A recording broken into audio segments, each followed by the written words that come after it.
BJP इस वक्त सबसे कठिन दौर से गुजर रही है। 2 राज्यों में हार का अनुमान सर्वे में दिख रहा है। ऊपर से बीजेपी अध्यक्ष को लेकर संघ और बीजेपी में टक्कर चल रही है और दोनों संगठन समझा नहीं पा रहे हैं कि आखिर आगे क्या करना है, किसे अध्यक्ष पद पर लाया जाए। खबरों की माने तो संघ अपनी पसंद का चाहता है तो मोदी और शाह अपनी पसंद का अध्यक्ष चाहते हैं। तो ऐसे में संघ अड़ गया है और इधर विधानसभा चुनाव को लेकर रायता बटोर रहे शाह को नाको चने चबाना पड़ रहा है।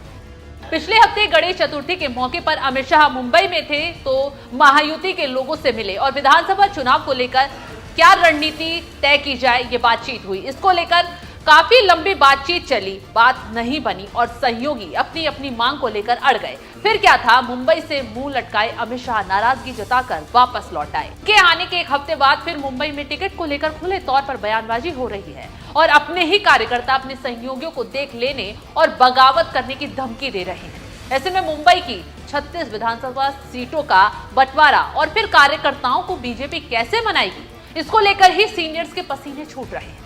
मीडिया में छपी खबरों की माने तो मुंबई बीजेपी के ताकतवर नेता किरीट सोमैया पार्टी से नाराज चल रहे हैं और इसलिए सोमैया ने सार्वजनिक तौर पर इसे जगजाहिर भी कर दिया है। हाल ही में किरीट सोमैया को बीजेपी ने महाराष्ट्र प्रचार समिति का कोऑर्डिनेटर बनाया, जिसे सोमैया ने लेने से मना कर दिया।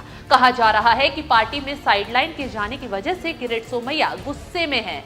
2019 में ही किरीट सोमैया को कोई बड़ा पद नहीं मिला है। ठाकरे की सरकार बनी तो किरीट काफी मुखर थे, लेकिन जैसे ही सरकार गिरी तो किरीट सोमैया को साइडलाइन कर दिया गया।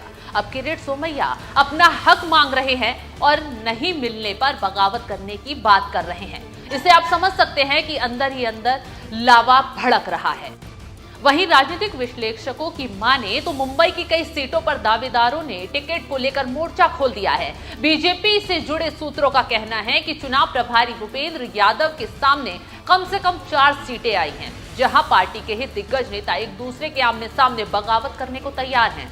इससे आप समझ सकते हैं कि कितना खतरनाक और कितनी जबरदस्त ये लड़ाई शुरू हो गई है और क्यों मराठी मीडिया का कहना है कि मुंबई की बोरीवली घाटकोपर पूर्व विले पार्ले जैसी हॉट सीट पर कुछ भी हो सकता है। जैसे घाटकोपर पूर्व में पूर्व मंत्री प्रकाश मेहता मौजूद विधायक पराग शाह को हटाकर चुनाव लड़ना चाहते हैं।